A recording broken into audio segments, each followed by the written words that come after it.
Ako si Duman. Kagaya ng iba, ay may mga pangyayari din sa buhay ko na hindi ko alam kung paano ikikwento nang hindi pinagtatawanan sa panahon ngayon. Hindi ko lang ito karanasan, kundi karanasan din ng aking mga kaibigan. Lahat kami ay pinanganak at nagbinata sa lugar ng Negros. Hindi ko na lamang po sasabihin ng orihinal na kinaroroonan ng lugar para iwas gulo. Dekada 80, kasabay ng pagbibinata ay ang pagiging agresibo naming magkakaibigan. Lalo na at laki kaming batakang katawan sa trabaho. Kung ang ibang kabataan ay sa tubuhan nagtatrabaho ng mga panahon na ito, kami naman ay pag-uuling ang aming pinagkakabalan. Pagtatanim at pag-aani ng tubo naman ang trabaho ng aking ama na si Papa Osit noon. Habang ang ina ko naman na si Nori ay nasa bahay lang. Pagtatanim ng iba't ibang gulay naman ang kanyang pinagkakaabalahan. Ayon pa sa mga kaibigan ko ay iba-iba ang aming trabaho na magpamilya. Sagot ko naman, maganda nga ang ganun para hindi kami nakatali sa isang hanap buhay lang. Mahirap ang buhay namin sa bundok na bahagi ng Negros. Kailangan naming maglakad na mahigit 1 oras para lamang makarating sa mayor na daan kung saan kami pwedeng sumakay ng bus papuntang bayan. Bilang nagbibinata ay may ugali kaming gumala sa iba't ibang lugar. Kasama na doon ang panliligaw sa mga natitipuhan naming babae. Ang kaibigan ko na si Kanlas ay may kasaysayan ng panglalaso ng pamilya. Ayon kay Papa, isang biyasang manlalaso ng lolo ni Kanlas na si Lolo Amero. Kilala ito sa lugar namin dahil sa mabait itong kaibigan pero napaka mapanganib na kaaway. Ayon kay Papa na kayang manlaso ni Lolo Amero kahit sa pamamagitan lamang ng hangin. At kung paano niya yung ginagawa ay walang nakakaalam. Ayon pa kay Papa, nakikita niya sa katauhan ni Kanlas ang bawat kilos at kaugalian ng kanyang Lolo Amiro noon. Ang hindi lang alam ni Papa kung namana din ba nito ang pagiging manlalaso ng matanda. Tinanong ko si Tatay kung nagkaroon ba siya ng inkwentro sa matanda noon. Sumagot naman si Papa na matalik na magkaibigan ng kanyang ama na si Lolo Torno at si Lolo Amero. Tagapagsunod ng albularyo noon si Lolo Torno at ganun na rin si Lolo Amero. Kung kaya't maging si Lolo Torno ay may alam sa panggagamot at maging sa panlalaso noon. Ganun na rin si Lolo Amero. Pero masasabing dalubhasa si Lolo Amero dahil sa kanyang ama. Ayon pa kay Papa, kung titingnan mo si Lolo Amero at Lolo Torno noon ay hindi masasabing marami silang alam. Hindi sila yung klase ng tao na nagkikwento at pinapakita sa iba ang kanilang kakayanan. Tahimik lamang silang nanonood at nagmamasid sa tuwing may nagpapamalas ng kanilang kakayahan noon. Hindi din ito makikita ng mga taong may mababaw na kaalaman sa lihim na karunungan. Dahil sa manlalason sila kaya't tahimik ang kanilang kaalaman noon. Hindi sila kagaya ng mangkukulam at mangbabarang na may mga alagang insekto. Minsan ay kailangan pa ng mga ito na magkaroon ng sarili nilang kasuotan para lamang maitago ang kanilang pagkakakilanlan. Samantalang ang mga manlalason ay normal na tao lang. At ang tangi nilang baon palagi ay ang orasyon na nasa kanilang isipan at pagkatao. Pa, bakit hindi ka po sumunod sa yapak ni Lolo? Tanong ko sa aking ama. Sinagot ako ni Papa na walang dugo na manlalason si Lolo. Inaral niya lang ang panlalason kung kaya't hindi ito namamana ng kanyang mga anak hanggat hindi niya itinuturo. At sa kalagayan nila Papa ay hindi tinuruan ni Lolo ng panglalason kaya hindi sila marunong. Tumango na lamang ako sa sinabi ni Papa. Tiningnan ko si Lolo na noon ay abala sa paghahabi ng banban. Hinahabi ni Lolo ang banban para gawin na pantali ang laman. Samantalang ang pinakabalat ng banban ay ginagawa niyang kalalaw noon, o basket sa Tagalog. Isang hapon ay nagkikwentuhan kami nila Darit at Alfar sa aming bakuran. Pinag-uusapan namin na yayain ng aming mga kaibigan na muling pumunta sa bundok para simulan ang paggawa ng kaingin. Ang mga kahoy na mapuputol namin ay gagawin naming uling. Napag-usapan namin na pipiliin lang namin ang mga puputuling kahoy. Maigpit ang bilin ni Lolo sa amin na pag naglinis sa kaingin ay linisan lamang ang mga sanga ng puno nun. Huwag ang mismong punong kahoy. Dahil yon ang nagpapatibay ng pagkapit ng lupa ng sa ganon ay hindi ito gumuho at maging sanhi ng pagbaha sa kapatagan. Sumang-ayon naman kami sa sinabi ni Lolo. Maging kami man kasi ay nangangaso sa bundok at kapag nakalbo ang kapunuan sa lugar, ay sigurado kaming mawawala ang iba't ibang hayop na nakatira sa lugar na yon. Yun ang ayaw naming mangyari sa aming lugar. Habang abala kami sa pag-uusap ay dumating sina Kanlas at si Poy. May dalang hilaw na karne ng bayawak. Nakababad na ito sa mga rekado kung kaya't iluluto na lamang namin yon. Tuwang-tuwa naman kaming tatlo dahil sa masarap itong iulam o di kaya ay pulutan sa tuba. Kagad namin itong niluto. At syempre ay kasama na rin ang pagtagay dahil hapon na. May nakababata akong kapatid na si Menchi noon. May tsurang kapatid ko at nagdadalaga na rin ang mga panahon na ito. Bilang kuya ay ramdam ko na nagkakagusto si Kanlas sa kapatid ko. Kitang-kita ko kung paano niya titigan ang kapatid ko pero hinahayaan ko lang ang kaibigan ko dahil sa hindi naman nakakaasiwang titig niya dito. Yun bang sa tuwing tinitingnan niya si Menchi, mababakas ang paghanga at respeto sa kanyang mukha noon. Kaya naisip ko rin na kung may magustuhan man si Menchi ay sana ang kaibigan ko na lamang. Dahil sigurado ako na pangangalagaan at poprotektahan niya ang kapatid ko. Napansin din na Alfar ang pagtitig ni Kanlas kay Menchi noon kaya siniko niya ito at sinabihang, "Tol, tagilid ka diyang kagandahang dalaga ng kapatid na yan eh." Panunukso ni Alfar kay Kanlas. Narinig namin yon. Tinawanan namin sa Kanlas kaya namula ang pisngin nito. Sinabihan ko naman siya na kung siya ang maniligaw sa kapatid ko ay hindi ako hadlang. Alam kong mabuti siyang tao. Pero ang desisyon ay nakadepende pa rin sa kapatid ko noon. Hindi ko panghihimasukan kung sino man ang gustuhin niya. Dahil sa sinabi ko ay nakita ko kung paano lumiwanag ang mukha ni Kanlas. Pero pansin ko rin na naroroon ang takot niya sa kapatid ko kaya tinapik ko na lamang ito sa balikat. Habang sina Alfar naman ay sinabihan si Kanlas na masiga pa sa kanilang kapatid ko. Hindi kasi ito mainhin kagaya ng ibang dalaga sa aming lugar. Madalas itong nakasombrero at nakasuot ng mahabang pantalon. Ayaw nitong magsuot ng bestida na minsan ay naging sanhi ng bangayan nila ni Mama. Nahinto naman ang usapan nila tungkol sa kapatid ko nang magtanong si Darit kung kailan kami magsisimula ng pag-uuling. Sinagot ko naman sila na bukas na ng umaga nang sa ganon ay mapabilis ang aming trabaho. Sumang-ayon naman sila. Kinabukasan ay maaga pa lang, nasa bahay ni si Kanlas. Si Menchi naman ay maaga ding naglilinis ng bakuran noon. Walang pagdadalawang isip naman na tinulungan siya ni Kanlas na siyang ikinatuwa ko. Habang si Papa naman ay pinapanood lamang ang kaibigan ko na tinutulungan si Menchi noon. Ang kapatid ko naman ay hinayaan lang ang lalaki na tulungan siya kahit hindi sila nag-uusap. May pagka-tsekwa din pala tong kaibigan mo kapag nanligaw, no? Biro ni tatay habang nakatawa noon. Narinig yon ni Kanlas kung kaya napakamot na lamang ito sa kanyang ulo. Habang ang kapatid ko naman ay binalingan ng kaibigan ko at tinanong kung nanliligaw ba ito sa kanya. Hindi naman alam ni Kanlas ang kanyang isasagot kaya lalo na lamang kaming natawa ni Papa. Maya-maya ay dumating na rin ng iba pa naming kaibigan kaya gumayak na rin ako. Kagad na kaming umalis papunta sa kaingin. Pagdating namin sa lugar may nadatnan kami mga tao na nangunguha ng mga natirang mais na tanim ni Lolo. Hinayaan na lamang namin ito. Pero ang hindi ko nagustuhan ay ang ginawa nilang pagputol ng mga puno ng saging na naroroon. Pinutol nila yon kahit wala pang bunga. At nang nakita nila kami ay kaagad silang nagtanong kung sino ang nagmamay-ari ng kaingin. Sinabi kong nasa papa at lolo ko ang kaingin na yon. Ngumisi ang lalaki habang nag-uwi ka ng, "Sabihin mo sa ama mo, pinutol ko yung saging, kailangan ko ng dahon eh. Masyadong mataas. Kung may reklamo siya, hanapin niya lang ako. Sabihin mong si Matong ang pangalan ko." Malakas na wika ng lalaki nun. Tumango na lamang ako at hindi na umimik pa. Samantalang ang lalaki naman ay umalis na kasama ang tatlo pa nitong kasama.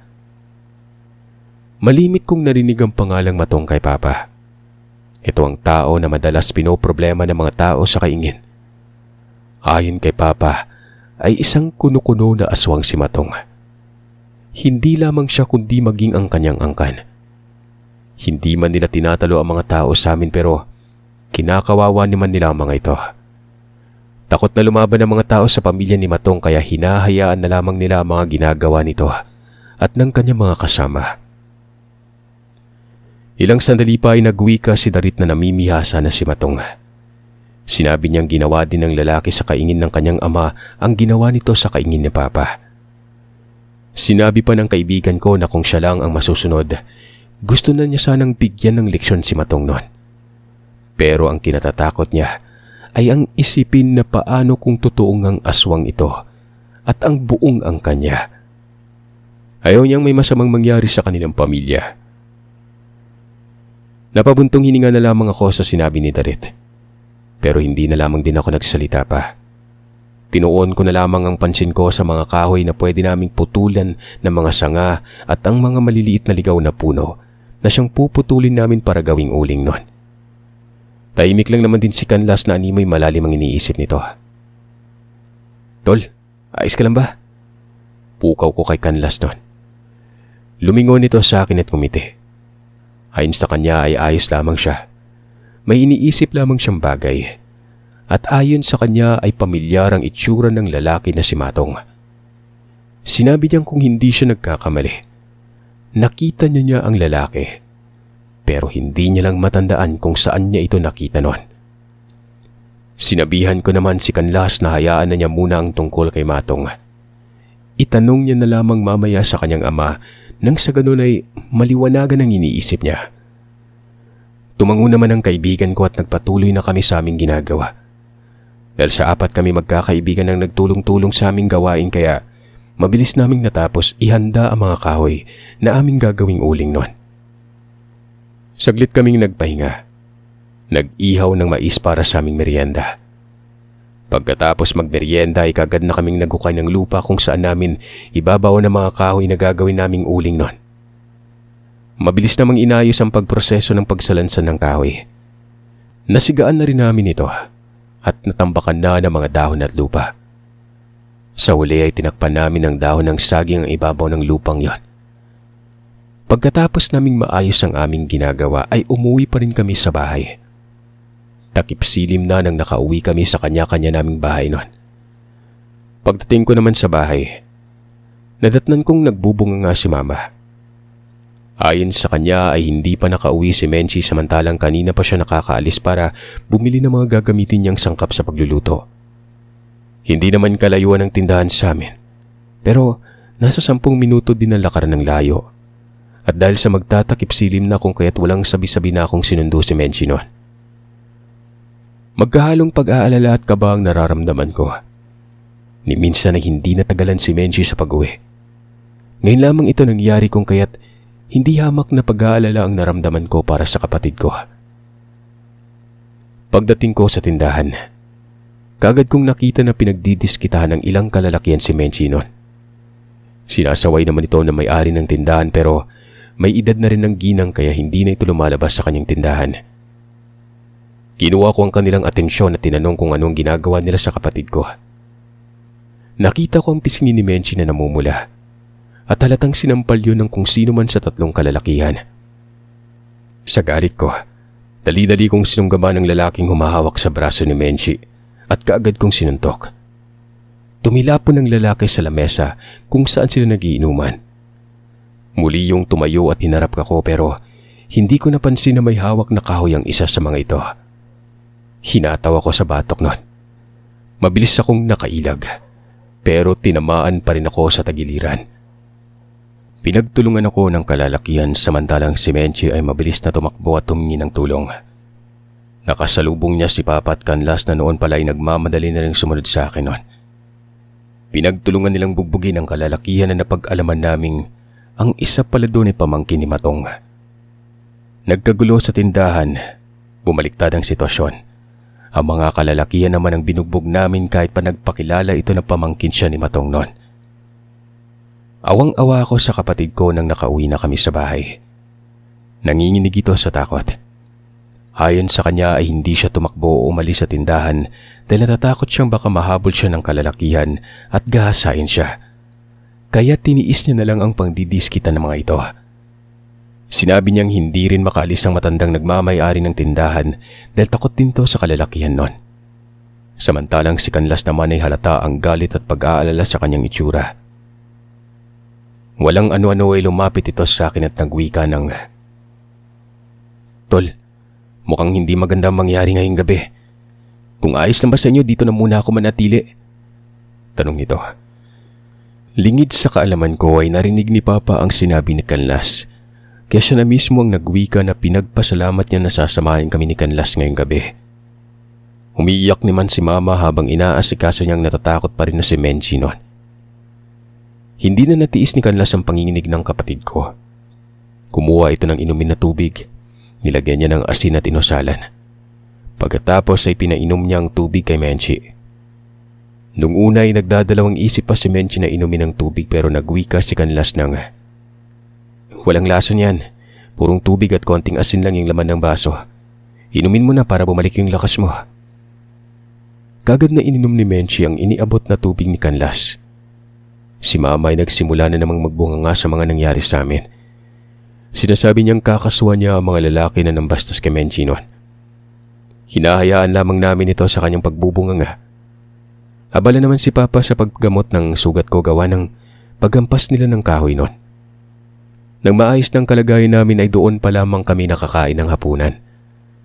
Habang kumakain, ay may narinig kami mga huni ng hayop na hindi namin maintindihan.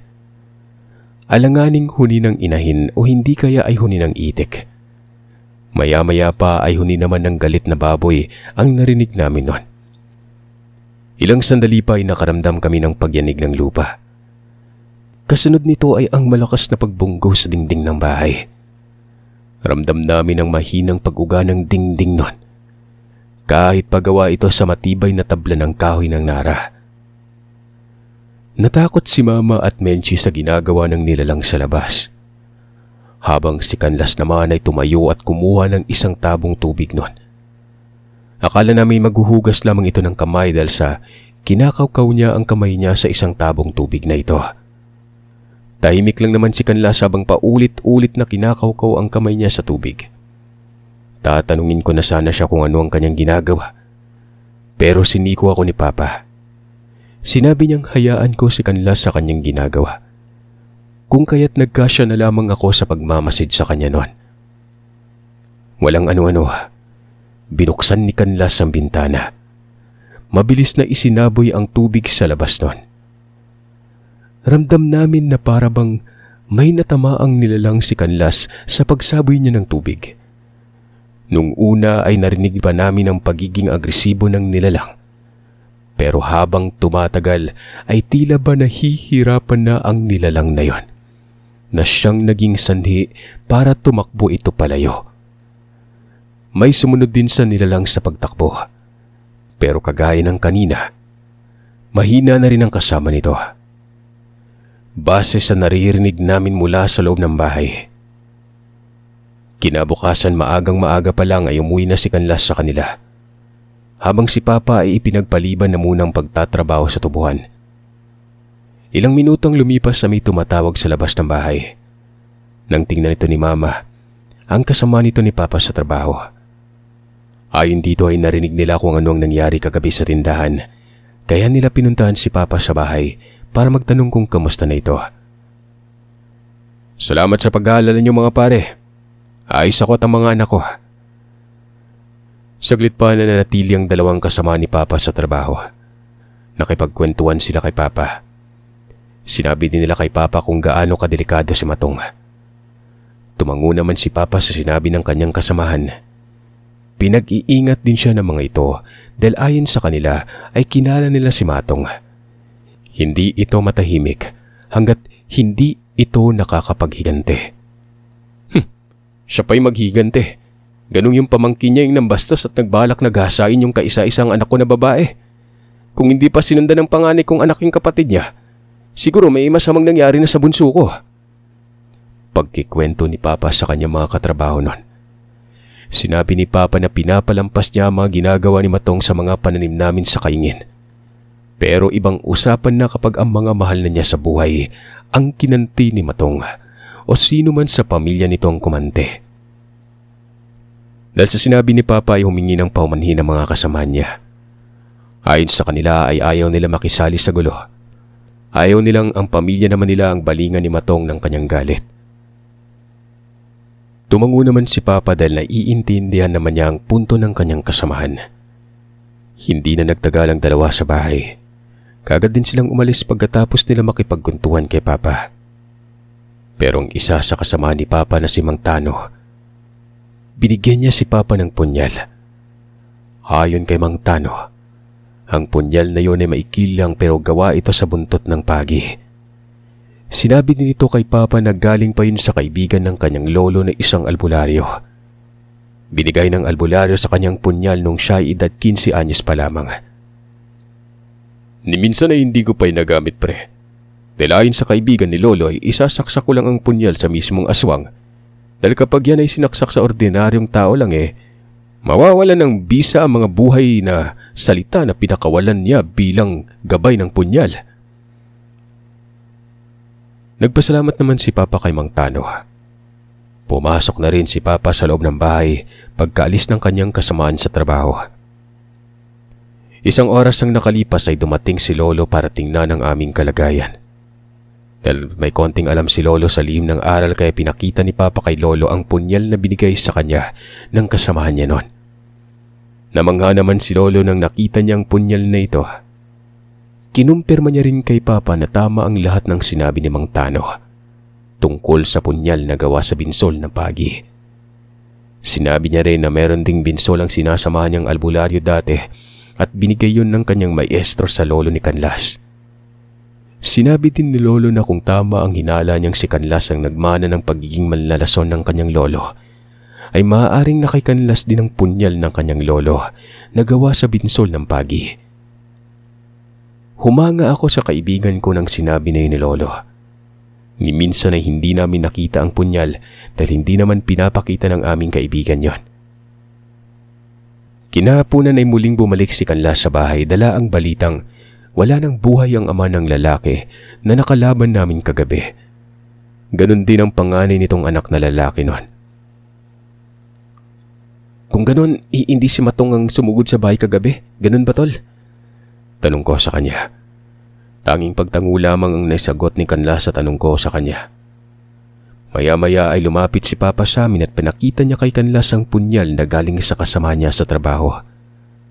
Namangha si Canlas at pinakita niya rin ang punyal na bigay pa sa kanya ng kanyang yumaong lolo nun.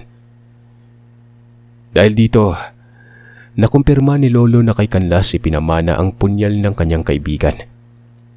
Muling sinabi ni Canlas kay Papa na dahil sa nangyari sa kapatid at pamangkin ni Matong ay panigurado na maghihiganti si Matong sa nangyari sa dalawa niyang kadugo.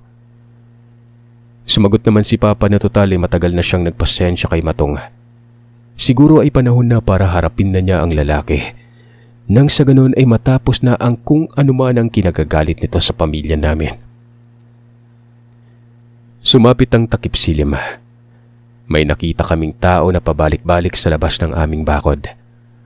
Habang si Canlas naman ay nakaupo lamang sa atangan ng bahay. Walang ano-ano ay naglagay si Papa ng sulusagdan. Dito ay nakita namin kung sino ang nasa labas ng bakod noon. Walang iba kundi si Matong. Namumula ang mga mata nito at galit na galit. Hinahanap nito si Papa. Si Mama at Menchi ay takot na takot habang pinipigilan nila si Papa na lumabas. Nagwika naman si Papa na walang masamang mangyayari sa kanya. Kung kaya't wala nang nagawa si Mama kundi hayaan na lamang si Papa noon. Nang bumaba na siya ng hagdan ay kagad namang sumunod sa kanya si Canlas. Nagulat si Matong nang nakita niya si Canlas. Hindi niya inaakala na sa bahay si Canlas ng ganong oras. Ngumisi ito at tinawag si Papa na duwag dahil kailangan pang humingi nito ng tulong sa apo ng isang manglalason. Ganun pa man ay sinabi nitong wala pang napapatunayan si Canlas. Bata pa lamang ito at kailangan pa nito ng iba yung ensayo bago nito maabot ang abilidad ng kanyang lolo. Tanging pagngisi lamang ang sinagot ni Kanlas noon sa lahat ng sinabi ni Matong. Kaya imbis na makampante ay mas lalong nagalit si Matong sa naging akto ni Kanlas. Maya-maya pa, bumaba na rin si Lolo sa hagdan. Lumapit kina Papa. Dito ay muling nagwika si Matong at sinabi niyang hindi niya inakala na may tinatagong galing din pala si Lolo. Si Lolo din ang pinagbintangan niyang pumatay sa kanyang kapatid at pamangkin. Kung kaya't maging si Lolo man at tatay, nagulat sa sinabi ni Matong. Kung ganoon iniisip mo talagang ako ang pumatay sa kapatid mo at pamangkin? Tanong ni Lolo kay Matong. Napakunot ng noo ang lalaki. Sinabi niyang wala siyang ibang maisip na pumatay sa kapatid niya at pamangkin gamit ang buhay na kataga. Ngumiti si Lolo at nagwika ng, hindi ako ang pumatay sa kapatid at pamangkin mo, Matong. Lalong-lalong na hindi ang anak ko ang pumatay sa kanila. Siguro ay masyado mo lang minaliit ang tunay na may gawa ng pagkamatay nila noon. Wika ni Lolo dito kay Matong. Takang-taka si Matong noon. Tinanong niya si Lolo kung sino ang pumatay sa kapatid at pamangkin niya. Pero sa halip na sumagot ay hinayaan na lamang ni Lolo ang lalaki na mag-isip noon. Hanggang sa tuluyan ng nagalit si Matong. Pumasok ito sa bakuran pero hindi nito magawa ang kanyang binabalak. Kinausap niya si Lolo at sumasagot naman ito sa kanya. Patunay na hindi si Lolo ang may gawa ng orasyon sa hangin. Tiningnan ni Matong si Papa at nakita niyang hindi din dito nag-uorasyon dahil ang galaw niya ang pinapakiramdaman ni Papa noon. Pero nang bumaling ito kay Kanlas, ay doon na niya nakita na tahimik lamang ito pero diretso ang tingin nito sa kanya. Pero wala sa galaw niya ang atensyon ng binata. Sa galit ni Matong ay persahan siyang pumasok sa bakod na siyang nagpawasak ng binabatong orasyon ni Kanlas. Sa lakas ng balik ay tumilapon si Kanlas sa hagdan. Kaagad itong sinugod ni Matong pero mabilis na hinarang ni Papa at kaagad na sinaksak ng punyal. Nabigay ni Mang Tano. Tinamaan si Matong sa dibdib. Kaagad naman itong lumayo nang natamaan siya ng pagsaksak ni Papa. Habang si Kanlas naman ay nilakasan na ang pagbigkas ng orasyon. At nang kokontrahin na sana ni Matong ang orasyon na yon ay bigla na lamang nanlaki ang kanyang mga mata. At kasunod nito ay ang pagkatumba niya sa lupa. Gusto din sanang lumabas para malapitan ang katawan ni Matong na noon ay nakahandusay na sa labas ng bakod. Pero pinigilan ako ni Mama.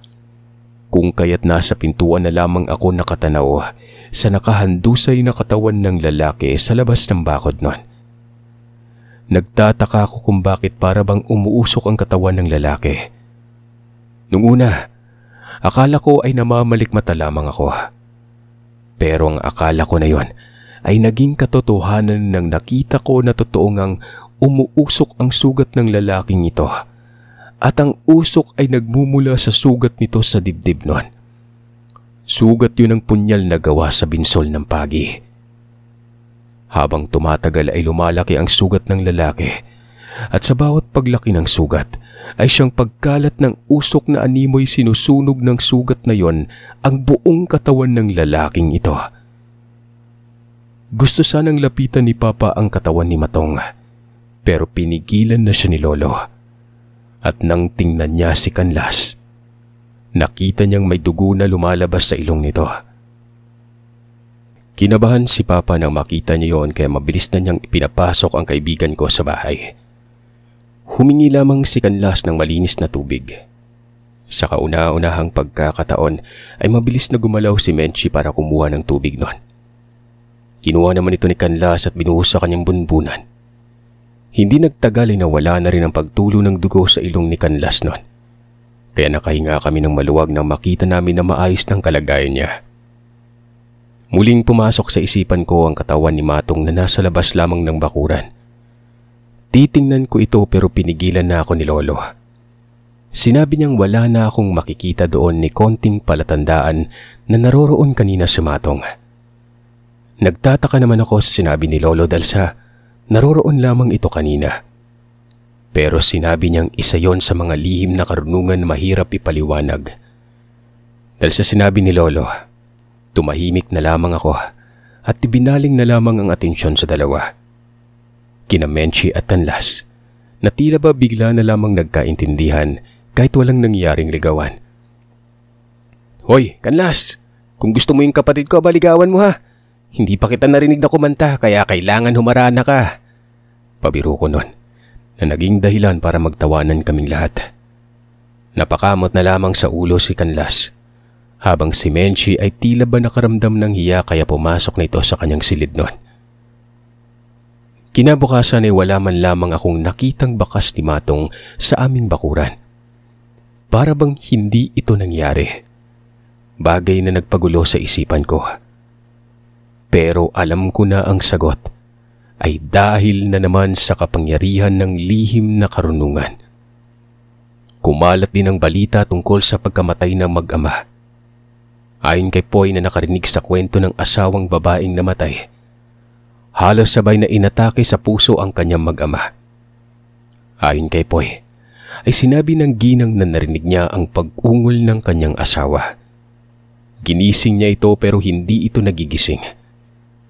15 minutos ang lumipas habang ginigising niya ang kanyang asawa ay bumula ang bibig ng lalaki. Kasunod nito ay ang pagkulay lila ng bibig ng lalaki at maging ang kanyang mga kuko. Kaya't nasabi ng ginang na inatake sa puso ang kanyang asawa noon. Siguro ay hindi alam ng ginang ang tunay na katauhan ng kanyang asawa at ng panganay nitong anak. Ayon pa sa ginang, huli na niyang nakita ang panganay nilang anak na nangingitim na rin ang mga bibig niya. Nalunod sa suka at animoy nangyari din sa anak nila ang nangyari sa kanyang asawa noon. Inatake din ito sa puso. Dahil sa naguguluhan ako sa nangyari, tinanong ko si Lolo kung bakit sa ganoon ang pag-aakala ng asawa ng aswang. Malamang ay hindi alam ng babae ang totoong pagkatao ng kanyang asawa, kaya ang akala niya inatake ito sa puso. Sinabi niya rin ang panganay ng mga anak nito ay hindi naman talaga nila anak.